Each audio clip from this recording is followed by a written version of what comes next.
हाँ भाई, कैसे हो? बढ़िया। चलो कार्यक्रम चालू करते हैं।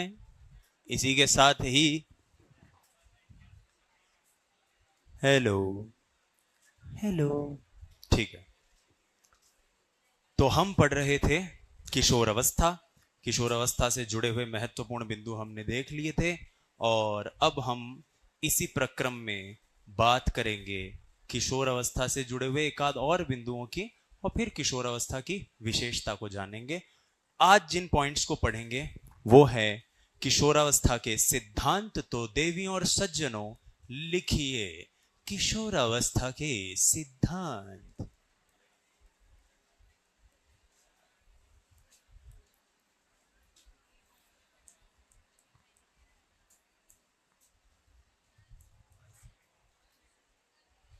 तो किशोरावस्था के सिद्धांत देखो भाई, देवियों और देवताओं, किशोरावस्था के कितने सिद्धांत हैं? दो। कितने? दो। एक सिद्धांत है आकस्मिक विकास का सिद्धांत। तो लिखो,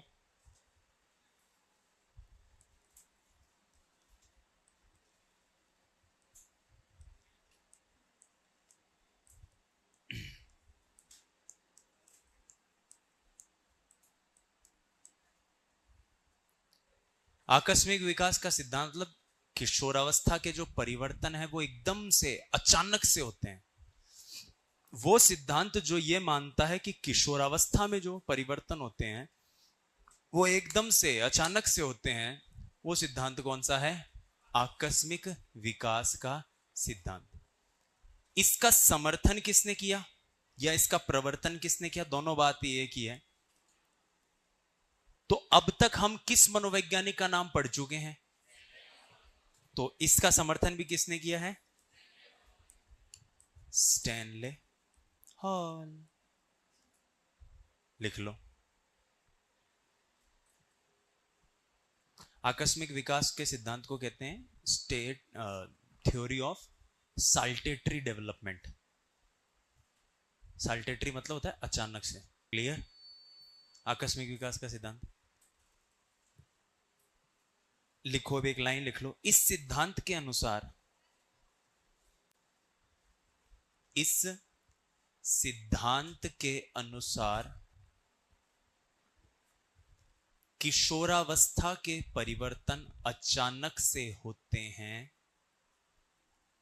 किशोरावस्था के परिवर्तन अचानक से होते हैं और इनका, इस सिद्धांत के अनुसार किशोरावस्था के परिवर्तन अचानक से होते हैं और इनका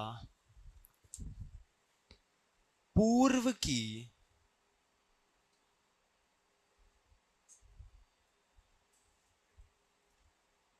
किसी अवस्था से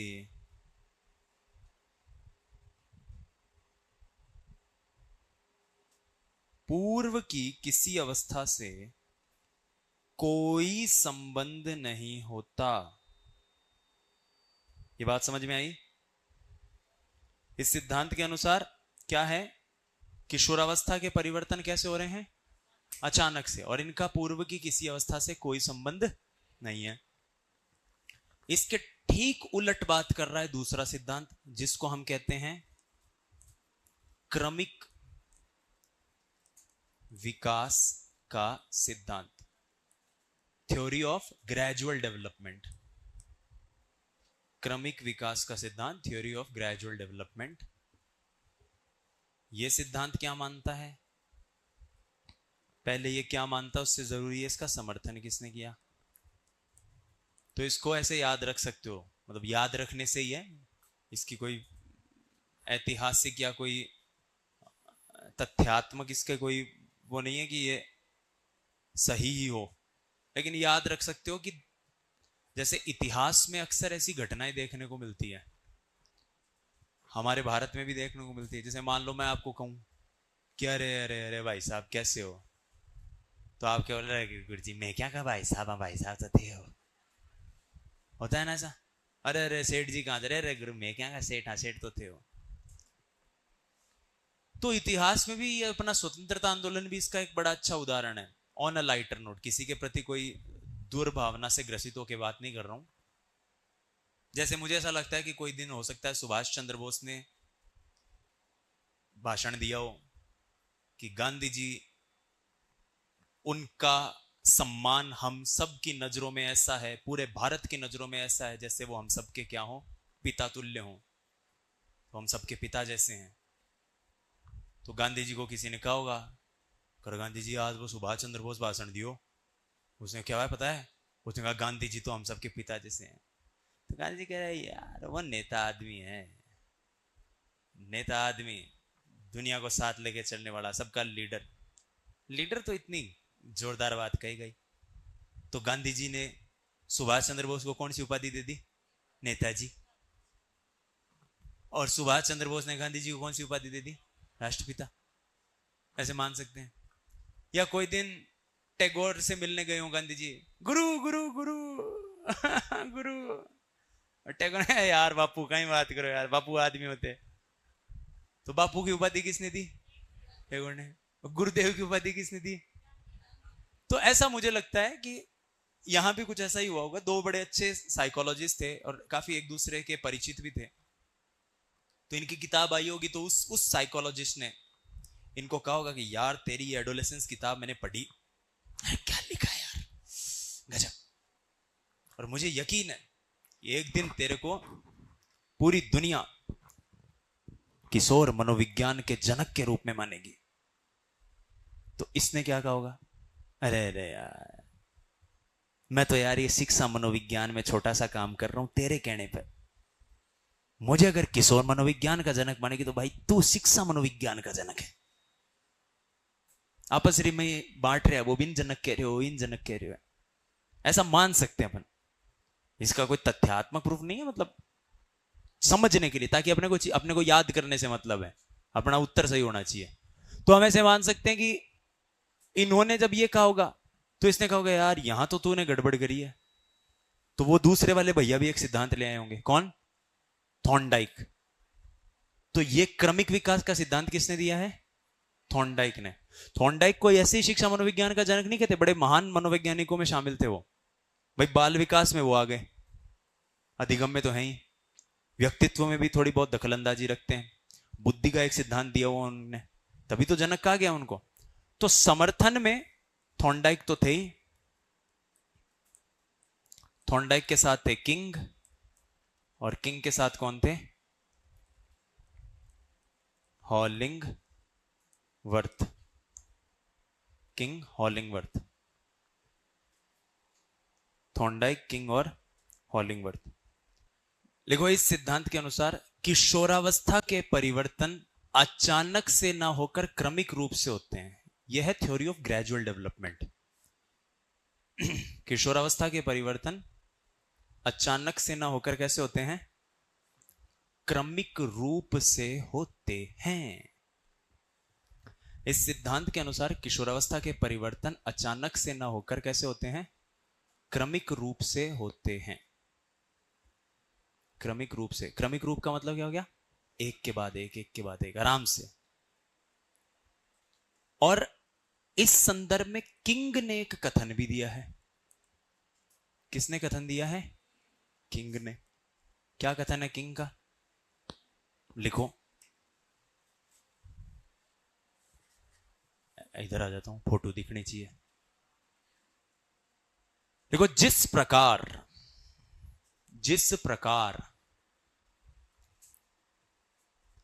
आने वाली ऋतु के संकेत, जिस प्रकार आने वाली ऋतु के संकेत उससे पहले की ऋतु में प्राप्त हो जाते हैं। सरल सा कथन है, कोई डिफिकल्ट नहीं है। जिस प्रकार आने वाली ऋतु के संकेत उससे पहले की ऋतु में प्राप्त हो जाते हैं, उसी प्रकार से किशोरावस्था और बाल्यावस्था एक दूसरे से संबंधित हैं। तथास्तु। उसी प्रकार से किशोरावस्था और बाल्यावस्था एक दूसरे संबंधित हैं।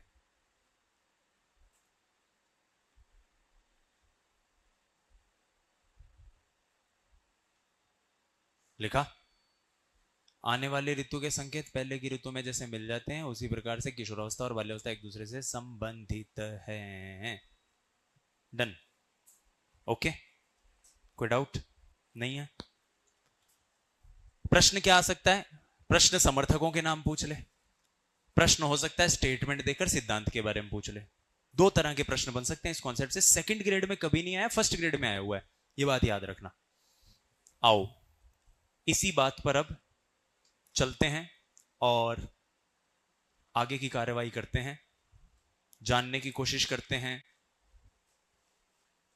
किशोरावस्था की विशेषताओं को। तो हेडिंग लगाओ किशोरावस्था की विशेषताएं।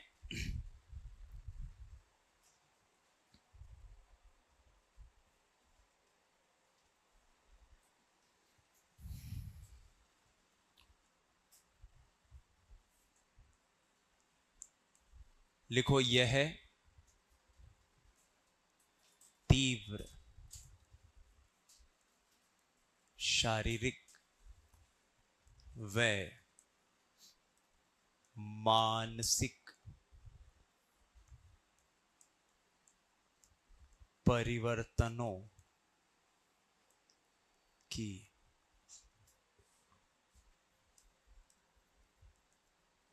अवस्था है। यानी ये एक अवस्था है, ये एक स्टेज है जो कैसी है? रैपिड फिजिकल और मेंटल डेवलपमेंट या मेंटल चेंजेस की तेजी से। देखो, शैशवावस्था में तेज थे, बाल्यावस्था में मंद हुए, इस अवस्था में फिर से तेज हो गए। यह परिवर्तन कल जो हमने चर्चा की थी उसी की बात है। व्यक्ति को क्या कर देते हैं? चिंतित कर देते हैं। बच्चा बड़ा, किशोर बड़ा परेशानी में रहता है इस अवस्था में, क्योंकि वो समझ ही नहीं पाता कि उसके साथ हो क्या रहा है। Hormonal changes, physical changes, emotional, सारे जो चेंजेस हो रहे हैं वो इनको नहीं समझ पा रहा है। ओके, पहला पॉइंट क्लियर। दूसरे पॉइंट पर आओ। इस अवस्था को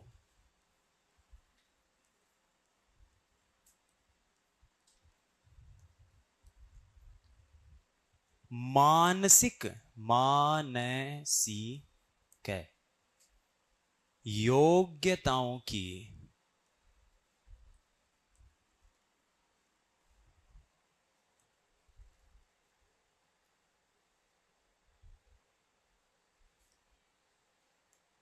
योग्यताओं की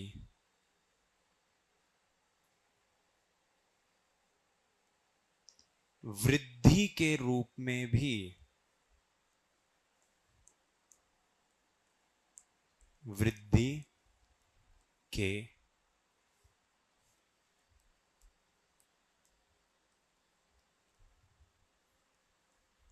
देख सकते हैं। जैसे स्मृति, तर्कणा, कल्पना, निष्कर्ष आदि। यानी ये जो व्यक्ति के अंदर मेंटल एबिलिटीज हैं जितनी भी, कौन कौन सी? स्मृति हुई, कल्पना हुई, तर्कना हुई। हालांकि ये भी माना जाता है मानसिक आयु, मेंटल एज जो है, अपने बुद्धि में पढ़ेंगे भी हम उस चीज को, 15 साल तक बढ़ती है। MA/CA का जो फॉर्मूला अपन पढ़ते हैं, हम ये भी जानते हैं, हटो यहां से, 90% मस्तिष्क का विकास कब हो जाता है? शैशवावस्था में 5-6 साल तक। लेकिन जो पूर्ण विकास जो है, बचा हुआ 10% है, वो होने में कब तक टाइम लगता है? 10-15 साल लगते हैं। लिखा? बढ़ जाए आगे। तीसरा पॉइंट, सबसे इंपॉर्टेंट पॉइंट, और हो सकता है आपने पहली बार सुना हो ये पॉइंट। विरोधी मानसिक दशाएं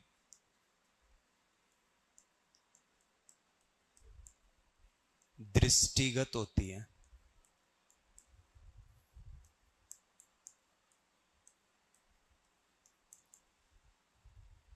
और विरोधी मानसिक दशाओं को हम क्या कहते हैं? Contradictory moods. यहां हम एक वर्ड यूज करते हैं जनरली, मूड स्विंग। तुरंत मूड बदल जाता है। ये मूड जो है ना, ये इसी अवस्था में आता है। तो ये विरोधी मानसिक दशा का मतलब क्या है? आमतौर पर व्यक्ति की मानसिक दशा एक जैसी होती है, एक ही तरह की। दुखी है तो दुखी है, सुखी है तो सुखी है। यह अवस्था इकलौती अवस्था है जिसमें व्यक्ति में दो विरोधी विचार एक साथ चलते हैं, एकदम धुर विरोधी विचार एक साथ चलते हैं। अभी जब मैं इसके बाद के 4 उदाहरण लिखाऊंगा, जो विशेषताएं लिखाऊंगा, तब ये एकदम से क्लियर होगा कि हाँ यार गुरु, ये तो सोचा ही नहीं था। अब इसको 2-3 पहले सरल एग्जांपल से समझो। ये मूड स्विंग होना होता क्या है? जैसे किशोर है, हम आगे पढ़ेंगे कि किशोर में व्यवसाय को लेकर, अपने भविष्य को लेकर एक चिंता होती है कि मुझे ये करना है, मुझे ये बनना है, मुझे डॉक्टर बनना है, इंजीनियर बनना है। और वो तरह तरह के लोगों से सामाजिक संपर्क बनाता रहता है। ये बात एरिक एरिक्सन ने कही भी है। अब इस प्रक्रम में मान लो वो कोई दिन बॉर्डर फिल्म देख के आ गया, एलओसी देख के आ गया, शहंशाह देख के आ गया, शहंशाह थी, शेरशाह फिल्म। और वो बॉर्डर देखते हैं, उसके फिल्म में क्या दिमाग में क्या चल रहा है? उसके दिमाग में सनी देओल चल रहा है। मथुरा दास, इससे पहले मैं तुझे गद्दार कराकर बाहर निकाल दूं, भाग जाए यहां से। ये तो था उस फिल्म में, भारत माता की जय, ये चल रहा है उसके दिमाग में। और वो आईने के सामने देख के अपने भविष्य की कल्पना कर रहा है,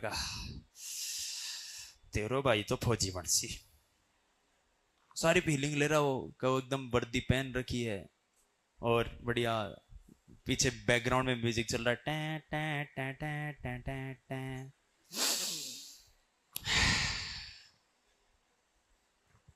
ऐसे कर रहा है, ऐसे कर रहा है। अत्यारणी चौक में से मम्मी की आवाज आई, और बंटेड़ा तेरा कमरा मुंह अंदर पड़ को। और 2 ही मिनट में क्या सोच रहा है? फौजी तो कौन बनस का यार, अपन तो उंदरा से ही डर लगे, नहीं बन सकते। कोई दोस्त ने उसको कह दिया कि वो कोई दोस्त बोला कर आज मेरे बुआ जी को बेटा एडोबी से मिला, वो बुआ जी का बेटा वहां आया हुआ है। उसके मतलब भैया और बताओ कैसे हो? भैया क्या बोला, यार बढ़िया है यार, अब इंजीनियरिंग हो गई, अब एमबीए करना ये सोच रहा हूँ, और अमेरिका में प्लेसमेंट होने वाला है 6 महीने बाद।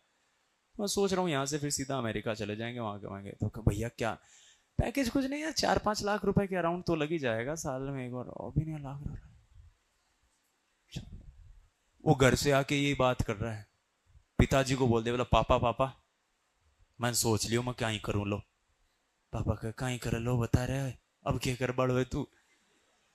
बाबा एमबीए पहले करांगा, इंजीनियरिंग फिर एमबीए, सीधा कैलिफोर्निया प्लेसमेंट। बाबा 4-5 लाख रुपया दिया है। रत्याण ने भी को भाई सुन लियो 12 से के करसी तेरा 10% कत्ता है, क्या कत्ता कम होगा तो गलती से मेरा बोधरी निकले ही। हाँ तो बोधरी निकली ना, कत्ता परसेंटेज बने तेरा? 55 बनया। 55 है आगा परसेंटेज तो है 55। जानो है अमेरिका, शर्म तो तना आई को नहीं उसी बोलना से पहली वो बनपा लाड़ो एग्जाम आवड़ो है चुपचाप फार्म भर दे जैसी अड़े अमेरिका और वो भी ये सोचेगा हाँ यार आपने तो बड़ा कम नंबर है आप क्या जैसे अमेरिका। ये जो उतार चढ़ाव है आप देख रहे हो, 1 मिनट में विचार कहां था और 1 ही मिनट में विचार किधर चला गया। ये जो ट्रांसफॉर्मेशन है इसको कहते हैं मूड का बदलना। ये क्या है? Mood change. और ये मूड स्विंग, ये कॉन्ट्राडिक्टरी मूड्स जो हैं, ये विरोधी मूड जो हैं, एक साथ कौन सी अवस्था में रहते हैं? किशोरावस्था में। अब मैं दो आपको विशेषताएं एक साथ लिखा रहा हूं, फिर उन दोनों को एक साथ समझाऊंगा, वहां से हम इस मूड वाले कॉन्सेप्ट को और अच्छे से समझ पाएंगे। लिखो 4 नंबर पॉइंट। किशोर माता पिता व अभिभावकों के साथ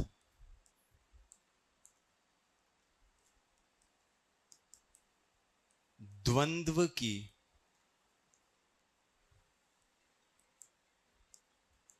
स्थिति में रहता है।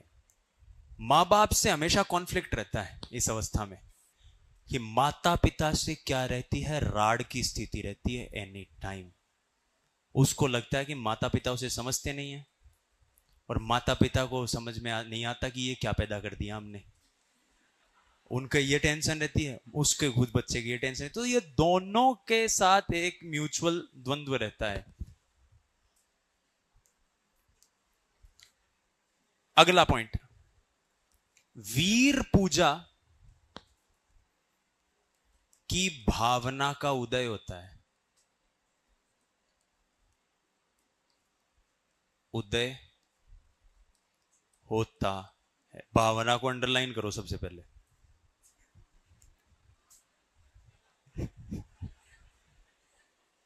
कैसी है तो बनता में भावना है ना, जन ठीक।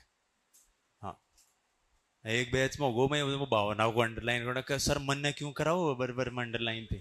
अरे भाई मत आना को कह रही हूं, क्योंकि एक बार एग्जाम में पूछा जा चुका है कि किशोरावस्था के भावनात्मक और संवेगात्मक विकास से संबंधित विशेषता कौन सी है। ये विशेषताएं तो और भी है, लेकिन इस विशेषता का संबंध किससे है? भावना से। लिखो किशोर किसी व्यक्ति, हाँ इसी में लिखना है, किशोर किसी व्यक्ति, किसी व्यक्ति विचार संस्थान से प्रभावित होकर, संस्थान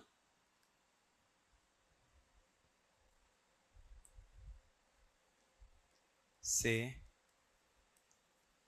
प्रभावित होकर उसका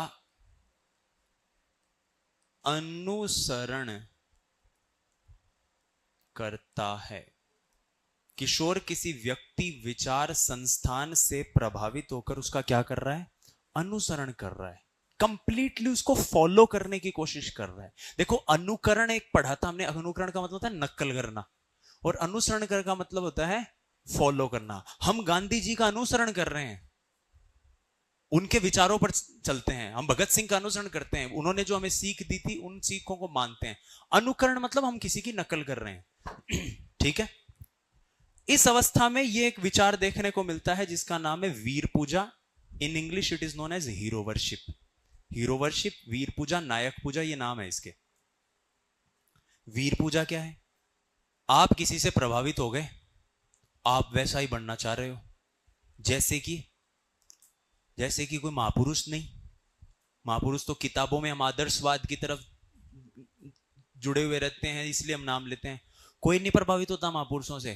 हम प्रभावित होते हैं गजनी के, आमिर खान की हेयर स्टाइल से। और सह बड़ा झट मोड़ा बन रहा है। अब तो खैर मन तो खैर भगवान परमानेंटली गर्जनी बना बम लाग रहे है, तो वो अलग बात है। परंतु इस अवस्था में ये होता है, सलमान खान को देख लिया तुमने, तेरे नाम में बीच की टाड़ काट कर आगा, वो वैसा वो नीले से वो जेम स्टोन वाला वो पहन के तुम ब्रेसलेट पहन के घूम रहे हो। ये सब क्या वीर पूजा है, समझ गए? वीर पूजा क्या, किसी की लुक, किसी के विचार, किसी की सोच से आप प्रभावित हो गए। पुराने टाइम में नहीं देखते थे, अब अपने को चाहे अपने माता पिता कितना ही डांट लें कि क्या हेयर स्टाइल है रे, क्या छपरी लुक बना रखा है तुमने, ये क्या दाढ़ी बढ़ा रखी है, उनको खुद को पूछो। अमिताभ बच्चन की फिल्म आती थी तो एक कान के ऊपर बाल रख रख के घूमते थे वो अपने टाइम में। यह लंबी लंबी मोरी वाली बेल बॉटम की पैंट पहन के घूमते थे, और उसके ऊपर ऐसे वो नुकीले दांतों वाले जूते, फिर ऐसे चलने का भी स्टाइल यही था। अब हर आदमी अपने आप में अमिताभ बच्चन समझता था खुद को। फिर मिथुन की स्टाइल आई तो वो यहां तक के बाल रखने शुरू कर दिए लोगों ने। ये क्या, ये सब वीर पूजा। ये सारे स्टाइल कौन फॉलो करता है? किशोरी तो करते हैं, हाँ या ना? किशोरियों ने देख लिया, गगारनी है, अपना ख्याल रखना, ऐसी कोई क्रीम आ गई, आलिया भट्ट लेकर आ रही, चलो आलिया भट्ट बोल रही ना, आप नहीं लियो। ये सब क्या है? वीर पूजा है। और इसका सबसे रूट लेवल पर, सबसे जिसको कहते हैं ना मूलभूत स्तर पर इसका प्रभाव किससे पड़ता है? आपने अक्सर नोटिस किया हो कि किशोर, खासतौर पर स्कूल जाने वाला किशोर, अपने मोहल्ले के उस लड़के से प्रभावित होगा जो कॉलेज जाता है। जब हम किशोर थे उस एज में तो हम प्रभावित ऐसे लड़कों से होते थे, और जब हम खुद कॉलेज वाली एज में है तो हमने देखा कि ये 2-5 ऐसे चेले चपाटे की तरह स्कूल वाले कुछ बच्चे घूमते हैं हमारे पीछे कि भैया भैया जीवन तो गुड्डू भैया का ही है ना? गुड्डू भैया बाइक लेके घूमते हैं, गुड्डू भैया सर्दी में भी ना आधी बाहों की टी शर्ट पहन के घूमते हैं। फिर आप धीरे धीरे गुड्डू भैया से संपर्क बनाते हो, क्या गुड्डू भैया यार ये आपको ठंड नहीं लगती क्या? पागल है या, ठंड नहीं लगती क्या? लड़कियां कैसे इंप्रेस होंगी ऐसे? तो गुड्डू भैया लगा सही बात है। अब यहीं से देखना वो किशोर अपराध प्रवृत्ति की ओर जाएगा, क्योंकि किसी पर वो अंधा ट्रस्ट करेगा तभी तो होगा। अब वो किशोर, उसके जीवन में कुछ भी प्रॉब्लम चल रही, वो किससे डिस्कस करता है? क्योंकि वीर पूजा में है। ऐसे ही किसी मोहल्ले के छपरी से, अब छपरी के पास बैठा है, गुड्डू भैया लाइफ में क्या करूं, और गुड्डू भैया को जब पता चलता है कि ये मेरा भक्त है, तो गुड्डू भैया हर बात में फिलॉसफी झाड़ता है, हर बात में, कोई मतलब बेस सिर पैर की बात। गुड्डू भैया क्या करें? गुड्डू भैया ने, हाँ विकी बोल। गुड वे यार, थोड़ी प्रॉब्लम है लाइफ में, मम्मी पापा समझ नहीं रहे। बेटा लाइफ है ना, लाइफ कुछ समझ में नहीं आ रहा तो कोई कोई फंडा पेल देगा, सिगरेट की तरह है, सिगरेट की तरह। ये धुआं है बेटा, धुएं की तरह जिंदगी जा रही है। अब इससे पहले खत्म हो जाए, पी लो। नहीं नहीं भैया मैं सिगरेट नहीं पीता, यही तो तेरी समस्या है। तू चिंगम की तरह है बेटा, चिंगम की तरह। तू चबा तो रहा है जिंदगी को, लेकिन खत्म नहीं कर सकता, तुझे थूकना ही पड़ेगा उसको। इसलिए बेटा पी। तो वैसे बोला, जी भैया।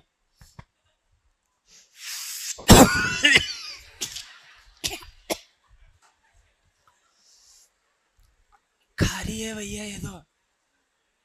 पहली बार में ऐसा होता है, पप्पू चाचा एक बम्बैया खिलाओ इसको। छोरे को लगता है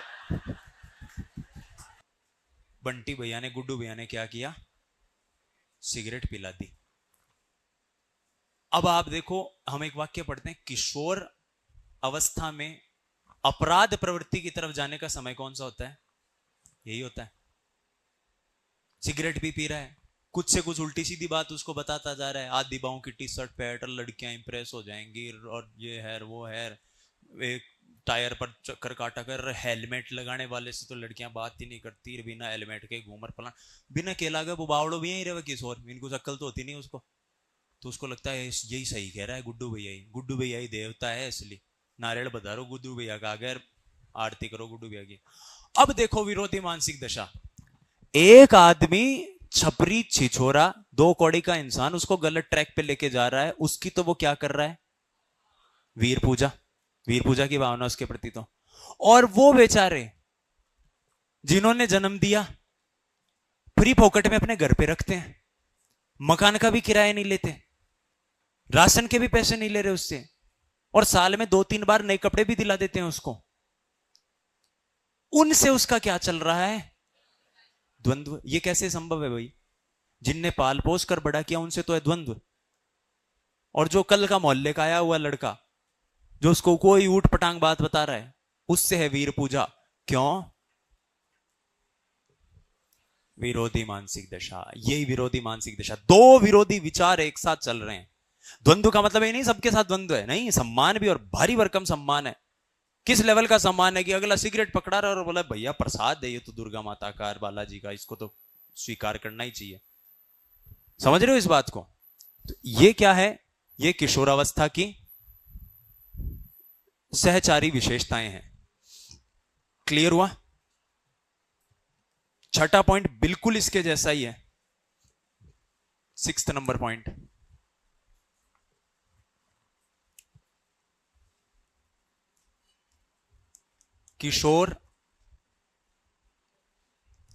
किशोरावस्था में धार्मिक व आध्यात्मिक चेतना का उदय होता है। धार्मिक और आध्यात्मिक चेतना का क्या हो रहा है? उदय हो रहा है। धार्मिक आध्यात्मिक चेतना का मतलब क्या है?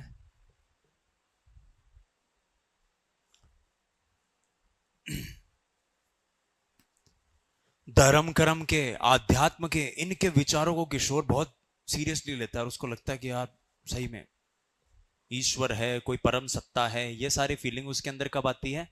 इसी अवस्था में। आप देखो कहीं किसी मोहल्ले में रामचरितमानस का पाठ हो रहा हो मंदिर में, तो दरी बिछाना, अरे लाडू लाडू लाडू लाडू लाडू, पुड़ी पुड़ी पुड़ी पुड़ी पुड़ी पुड़ी पुड़ी पुड़ी, ये सब कौन करता है? किशोर ही करते हैं। कभी तुम ऐसे रामचरितमानस के पाठ में गए तो 2-3 किशोरों की अलग ड्यूटी लगी हुई रहती है। वो ऐसे एक उसमें क्या बोलते हैं, बाल्टी के अंदर आलू की सब्जी लेके घूम रहे और पसीना पूछता, चूरमा लेके आ रहे हैं। उनको लग रहा है कि धरती का सारा महत्वपूर्ण काम ही मैं ही कर रहा हूं क्योंकि मैं ईश्वर की आराधना में लगा हूं। रामचरितमानस का पाठ हो रहा है, अगरबत्ती जैसे ही कहीं खत्म होने वाली है, पता ना अखंड पाठ जो होता है कभी, तो तुरंत प्रभाव से उठ के जाएगा और ऐसे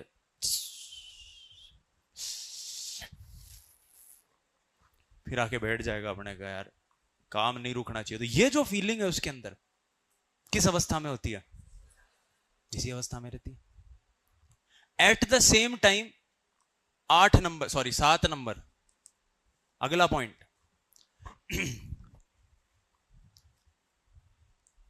वैज्ञानिक चिंतन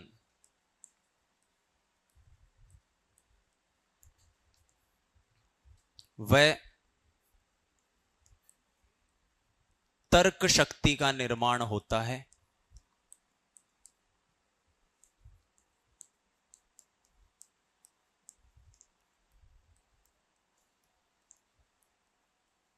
किशोर बिना तर्क वितर्क के किसी बात को स्वीकार नहीं करता। वैज्ञानिक चिंतन, वैज्ञानिक शक्ति, वैज्ञानिक तर्कना। वैज्ञानिक तर्कना का मतलब ये नहीं कोई साइंस मैथ्स पढ़ने लग जाएगा।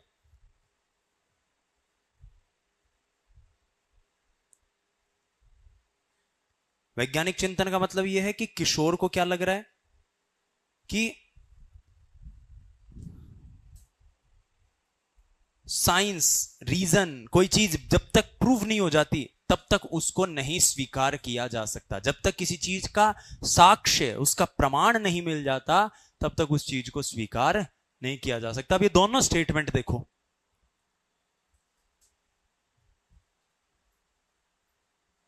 क्या लग रहा है इन दोनों स्टेटमेंट को देख के? जक्सटेपोजिट है, 180 डिग्री पर है। ये तो कह रहा है धर्म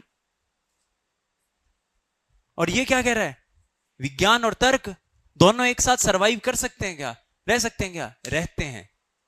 किसमें, किशोर में। इसका सबसे सशक्त उदाहरण किशोरावस्था का अगर जीवन आप अध्ययन करें, किनका, परम श्रद्धेय है स्वामी विवेकानंद जी का। खास तौर पर कब,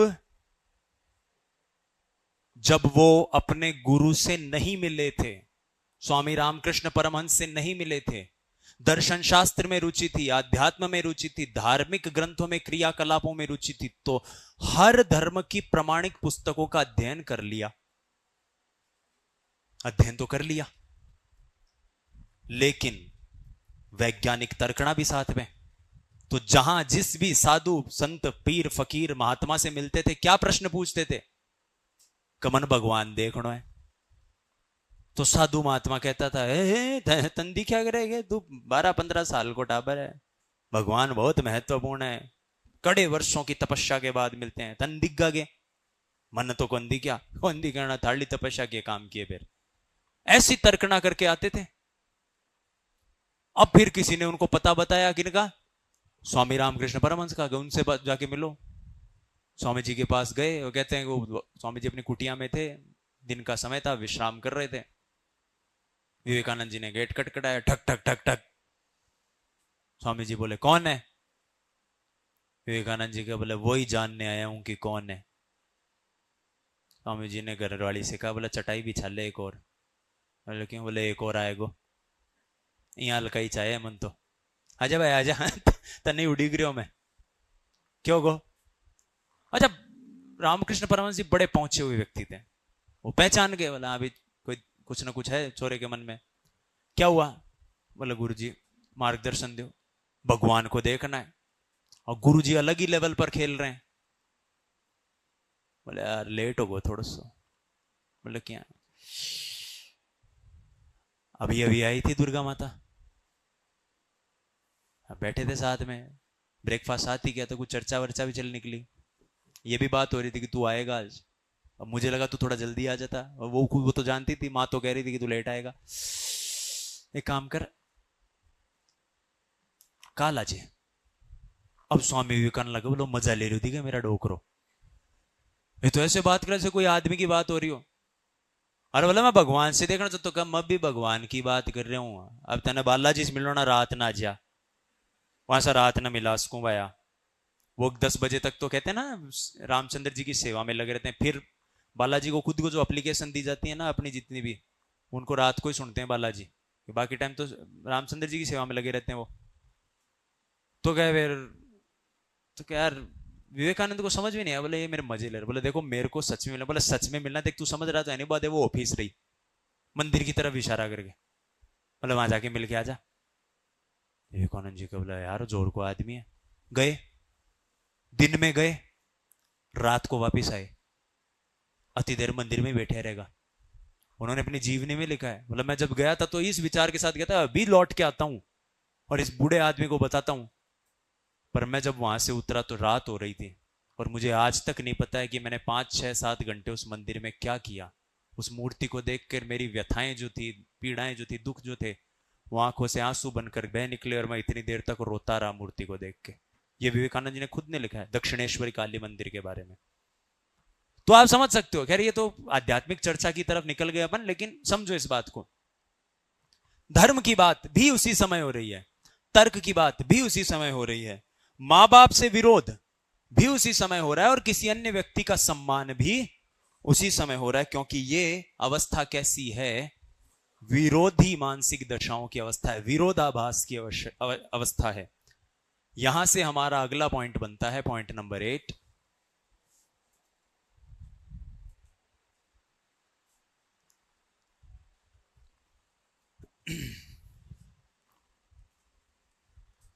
कल्पनाशीलता का बाहुल्य होता है।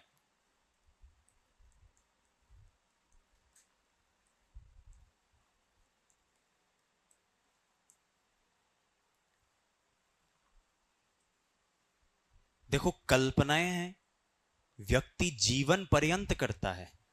ऐसा नहीं है कि व्यक्ति किसी एक अवस्था में ही कल्पनाएं करता है, हर अवस्था में कहीं ना कहीं कल्पनाएं होती हैं। लेकिन पूर्व बाल्यावस्था में जो कल्पनाएं होती हैं खास तौर पर, वो बेसिर पैर की कल्पनाएं होती हैं। ज्यादा कल्पनाएं पूर्व बाल्यावस्था में भी देखने को मिलती है। बेसिर पैर की कल्पना, राजा और हीरो और सुपरमैन और शक्तिमान और यही तो होती है छोटे बच्चे की कल्पनाएं, है ना। मैं स्पाइडरमैन हूं और तलवार चला दूंगा, शक्तिमान। ये जो चीजें हैं ये इस अवस्था में होती है। किशोरावस्था में भी कल्पना होती है, लेकिन उस कल्पना में कुछ हद तक यथार्थ होता है, सच्चाई होती है, प्रैक्टिकलिटी होती है। होगी कल्पना ही, एक बार पिसा जाए बस थोड़ा सा, और फिर ही मास्टर ने तो तनख्वाह मत दूंगा, देख लीजिए। या कहीं बैठे चाय की थड़ी पर बैठ के किशोर बात करता रहेगा, क्योंकि उसको व्यवसाय की चिंता है, व्यक्तित्व की चिंता है। यार 10 रुपया की वो चाय दे रहे हो, ये मैं 3 रुपया की चाय हुआ है, 7 रुपया तो वो कमावे है। अरे यार 7 रुपए कमा रहा है एक चाय पे, और मान लेते हैं अपन कि ये, ऐसे मान लो कि ये 2000 लीटर चाय बेच देता होगा या 200 चाय बेच देगा, कुछ भी करके। तो कहीं काम करा, 7 गुणा 200, 1400 रुपए की चाय पर डे, या 14,000 रुपए की चाय पर डे, ऐसा कुछ मान लिया उसने, कुछ भी करके। 15 तिया 45, और बारे 4.5 लाख रुपया। क्या कर रहा हूं मैं मेरी जिंदगी में? ये चाय बेचकर इतने पैसे कमा रहा है, आप झूठी तैयारी कर रहे हैं सरकारी नौकरी की। ये क्या है? ये कल्पनाएं चल रही हैं। बालिकाओं की अलग कल्पनाएं होती हैं। मेरी एक बार नौकरी लग जाएगी, फिर मम्मी के लिए साड़ी लेकर आऊंगी। सासू ससुराता कौन लिया है? आप पढ़ाते लगी। जैसे जैसे कोई बालिका पढ़ती रहती है, वैसे वैसे उसकी डिमांड बढ़ती जाती है। थोड़ी आपने जी देसी गांव की रही, कम ज्यादा नहीं पढ़ी, सी बात है के लिए मम्मी के लिए तो एक साड़ी, पापा के लिए भी साड़ी नहीं, पापा के लिए साड़ी नहीं, पापा के लिए पैंट, कोई धोती पैंट शर्ट कुछ ऐसा। थोड़ी सी पढ़ लेगी, एक बार मम्मी पापा ने वैष्णो देवी तो लेट जावा कम से कम, बाको बहुत मन है, मेरा पीछा से लेट जाशो। थोड़ी और पढ़ लेगी, बाको फिर अलग है, वर्ल्ड टूर पे लेके जाऊंगी मम्मी पापा को, सिंगापुर लेकर जाऊंगी। ये कल्पना, ये अब ये कोई असंभव कल्पना थोड़ी है। ईश्वर करे आपको इतनी शक्ति मिले, इतने पैसे मिले, इतनी समृद्धि आपके पास हो कि आप अपने और अपने माता पिता के सारे सपने साकार करें। लेकिन ये जो यथार्थ से जुड़े हुए सपने होते हैं, ये किस अवस्था में आते हैं? किशोरावस्था में। और इन्हीं सारे सपनों में यहीं से एक विचार निकलता है अहम केंद्रवाद का। वो हमारी चर्चा का विषय है अब। किशोरावस्था में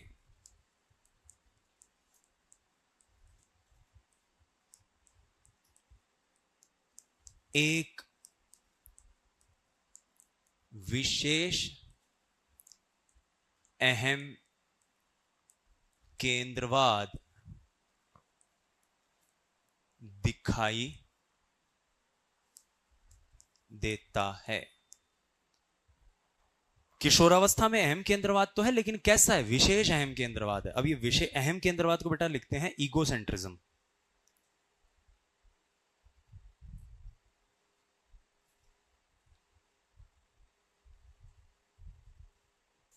क्या कहते हैं? ईगोसेंट्रिज्म। अब ये अहम केंद्रवाद है क्या, इसकी चर्चा करते हैं सबसे पहले कि ये कहां से आता है, कौन सी अवस्था में आता है, क्या इसके प्रावधान हैं।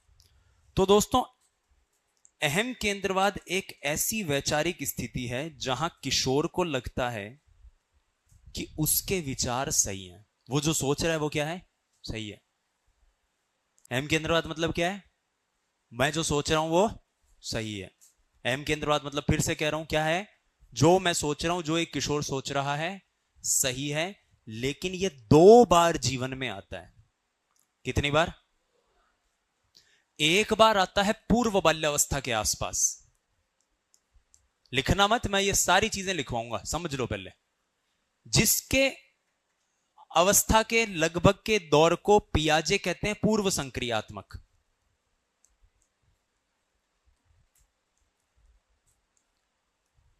जहां किशोर को लगता है, सॉरी, बच्चे को लगता है कि मेरे विचार सही हैं। ध्यान से सुनना, अगला 1 मिनट थोड़ा इंपॉर्टेंट है। मेरे विचार सही हैं और सामने वाले के भी यही हैं। मेरे विचार सही हैं और सामने वाले के भी यही हैं। समझ गए? छोटे बच्चे से आप पूछो, बेटा पापा कहां है? बोले ये है पापा। नहीं नहीं, ये पापा नहीं, ये मेरे बड़े भैया हैं पापा। उसको क्या लगता है कि मैं जिनको पापा कह रहा हूं वो पापा है, सबका पापा वही है, उसको ये लगता है। तो कहने का मतलब क्या है? मैं जो सोच रहा हूं वो सही है और बाकियों के विचार भी यही हैं। उसको लगता है मैं जैसे देख रहा हूं वैसे सब देख रहे हैं। किशोरावस्था में मामला उल्टा है। यहां वाले हम केंद्रवाद में क्या होता है कि मेरे विचार सही हैं मगर ये कोई समझते नहीं है। समझ गए? कविता हो गई ये तो। मेरे विचार सही हैं, सामने वाले के विचार भी यही हैं। मेरे विचार सही हैं, सामने वाला समझता नहीं है। तो आप देखो, समझ शब्द, किशोर जब भी किसी के साथ आर्ग्यूमेंट में, द्वंद्व में फंसता है, यही शब्द इस्तेमाल करता है। समझ, मम्मी तुम समझो, पापा तुम समझो, आप समझ क्यों नहीं रहे हो? कोई समझता नहीं है। फिर मामा को फोन, मामा आप तो मम्मी को समझाओ। कोई बड़े भैया, दीदी आप समझाओ ना, आप तो जानते ही हो, और फलाना डिमका। ये जो समझ वाली चीज है ये इसी अवस्था में आती है। अब ये किशोर अवस्था, मान लो इन बालकों का किसी का दिल विल टूट गया, ये अपने किसी दोस्त को फोन करेंगे, कह यार भाई बमन छोड़ बाकी।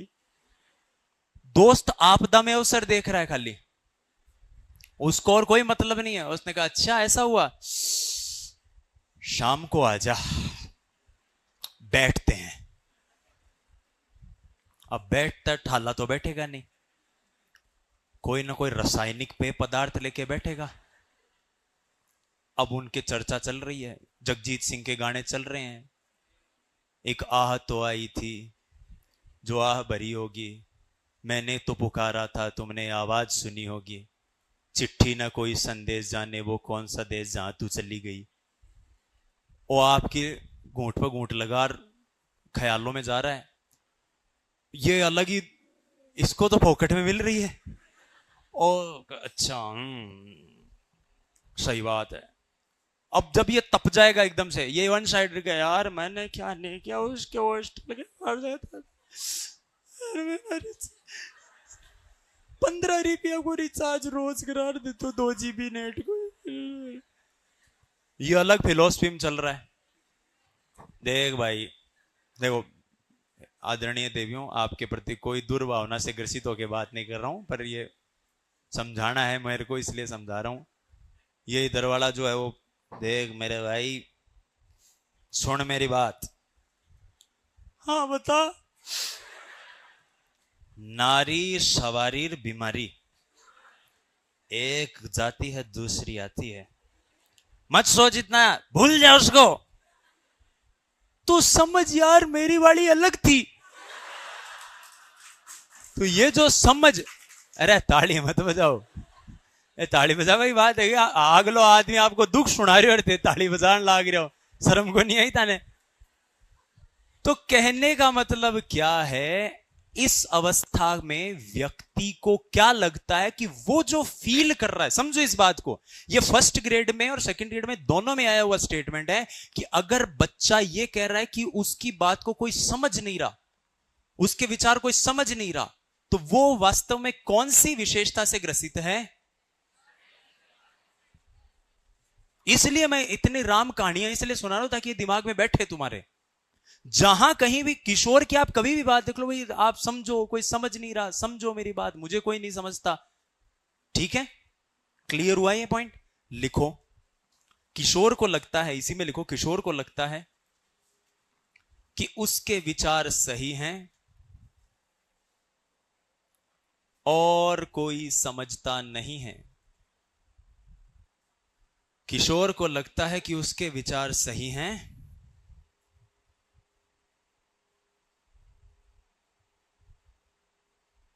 और कोई समझता नहीं है।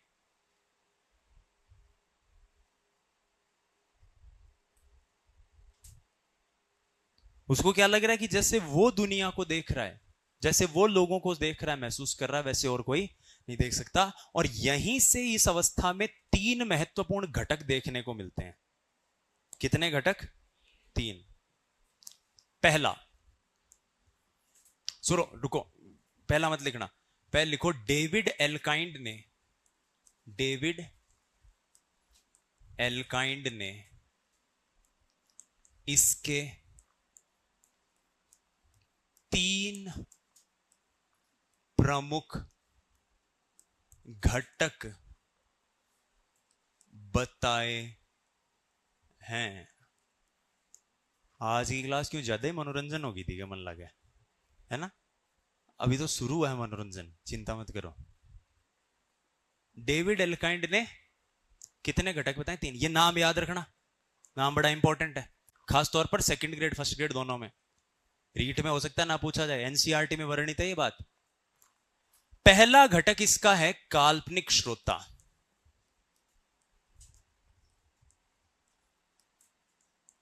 Imaginary audience. पहला घटक क्या है? काल्पनिक श्रोता, इमेजिनरी ऑडियंस। लिखो, किशोर को लगता है, किशोर को लगता है कि सभी, किशोर को लगता है कि सभी उसके व्यवहार का प्रेक्षण कर रहे हैं। प्रेक्षण मींस ऑब्जर्व करना। इमेजिनरी ऑडियंस, किशोर को लगता है कि सभी उसके व्यवहार का क्या कर रहे हैं? प्रेक्षण कर रहे हैं। उसको क्या लगता है कि सब उसको देख रहे हैं। धरती पर और किसी व्यक्ति को कोई काम नहीं है। आज मान लीजिए हम कई बार, आप लोग कई बार बिना नहाए बिना हो सकता है क्लास में आ जाएं, हो सकता है कल जो कपड़े पहने वो ही आज पहन के आ जाएं, क्यों? अपने को पता है अपना करियर इंपॉर्टेंट है, कपड़े वपड़े कोई नहीं देखने वाला। लेकिन किशोर को ऐसा नहीं लगता। उसको लगता है मैं आज क्लास में वही कपड़े पहन गया जो कल पहन के गया था, तो ये सब मेरे को देखेंगे और ये सब सोचेंगे करो यार कपड़ा ही कौन दौड़ लिया। आपको ये हो सकता है हास्यास्पद लगे, लेकिन एक अखबार के रिसर्च के साथ एक स्टेटमेंट है ये कि दुनिया की लगभग 70-80% कॉस्मेटिक इंडस्ट्री, कॉस्मेटिक इंडस्ट्री मतलब सौंदर्य प्रसाधन की इंडस्ट्री, इसी एक शब्द पर चल रही है। क्या? अभी काल्पनिक श्रोता है क्या? कोई लड़की मान लो उसके पिंपल निकल आए, छोटी गुमड़ी, अब वो इसको ये लगेगा कि अरे यार अब मैं कैसे पार्टी में जाऊं, ओ माय गॉड। विज्ञापनों में यही तो आता है। काल्पनिक होता है इसी चीज को तो पुख्ता करता है विज्ञापन। वो पिंपल देख रही है, अब क्या करूं यार, अचानक भी कि एक भाई लिया अजय, क्या हुआ सीमा, क्या बताओ पिंपल हो गई, राहुल भी पार्टी में आएगा, अब मैं क्या करूं यार भैया। और बस सीमा थोड़ी देर में केबरो जो थैला में सा गई, लेट चाल रही। किस बात की टेंशन? विको टर्मरिक नहीं cosmetic, Vicco turmeric Ayurvedic cream, कील मुहासों को जड़ से मिटाए, हल्दी चंदन के गुण इसमें समाए, त्वचा की रक्षा करे आयुर्वेदिक क्रीम, आयुर्वेदिक क्रीम। अब क्रीम लगाई, लगार पार्टी में गई, ब्याह में गई कोई का जिम्बा, वो देख रही है बींद आ पड़ी, लुगाई नहीं भूल वो भी नहीं देख रही है, पूरा मोहल्ला उसको देख रहा है। यही तो दिखाया जाता है विज्ञापनों में। हमारे अंदर एक हल्का सा विचार है काल्पनिक श्रोता का, और इसी विचार को मनोवैज्ञानिक ढंग से परोसकर मार्केट की कंपनी अपने उत्पादों को बेच रही है। यही काल्पनिक श्रोता है। उसको क्या लगता है कि सब मुझे देख रहे हैं। मेरे मान लीजिए कोई किशोर कहीं जा रहा है, उसके शर्ट के स्याही लग गई, उसको क्या लगेगा? सबकी नजर इस स्याही के धब्बे पर है। इस समय नहीं लगेगा, लेकिन उस समय हम जब उस एज में थे तो हम सबके साथ ये चीज हुई होगी, घटना घटी होगी। काल्पनिक श्रोता। दूसरा, व्यक्तिगत दंत कथा।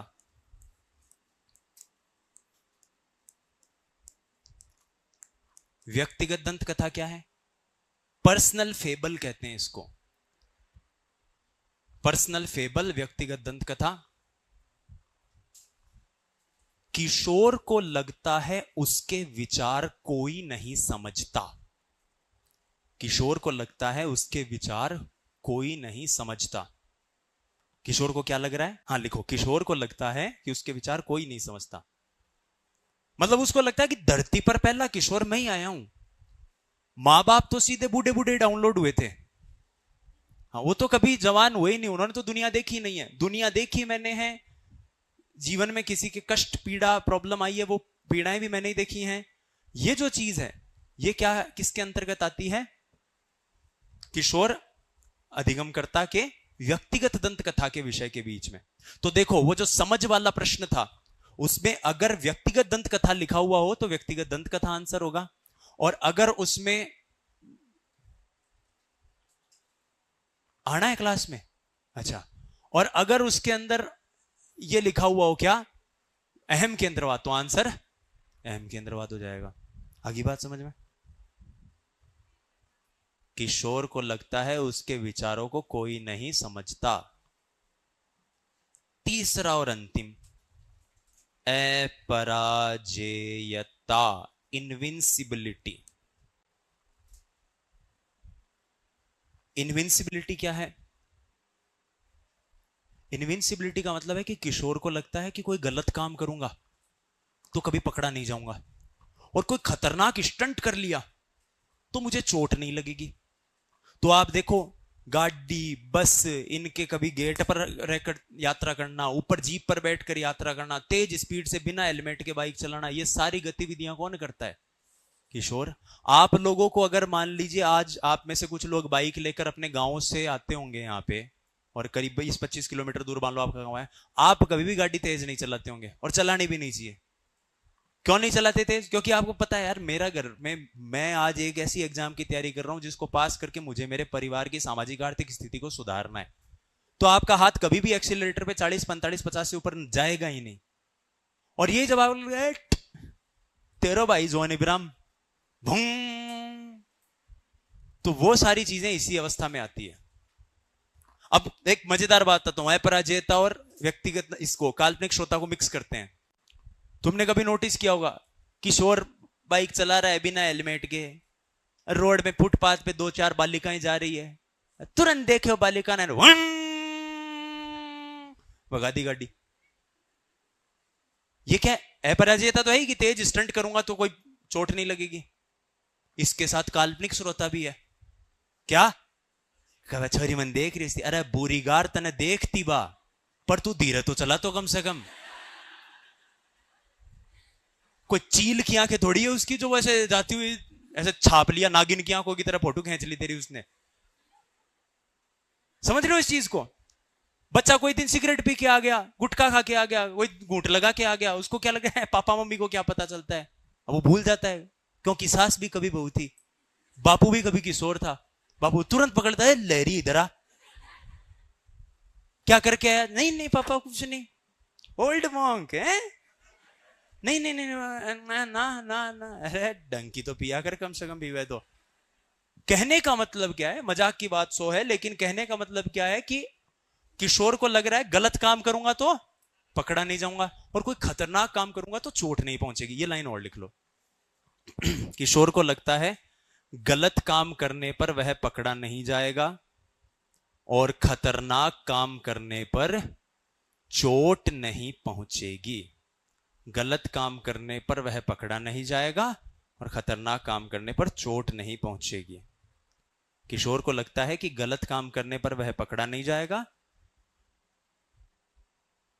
गलत मतलब कोई रूल तोड़ना, एक तरह से बिना हेलमेट के बाइक चला रहा है। आप देखो, कभी भी किशोरों से पूछो भाई हेलमेट लगा ले, अरे गड़ी गड़ी ध्यान है अपने को यहाँ की, ऐसे जाएंगे यूं जाएंगे वो जाएंगे। उसको ये लगता है कि हेलमेट का काम है चालान से बचाना, सिर तो अपना फौलाद का बना हुआ है, उसके तो कुछ हो ही नहीं सकता। उसको हमेशा ये लगता है। किशोर को लगता है गलत काम करने पर पकड़ा नहीं जाएगा, और खतरनाक काम करने पर चोट नहीं लगेगी। ठीक है, आज की सभा होती है समाप्त। परसों फिर मिलेंगे, तब तक के लिए जय हिंद, टाटा।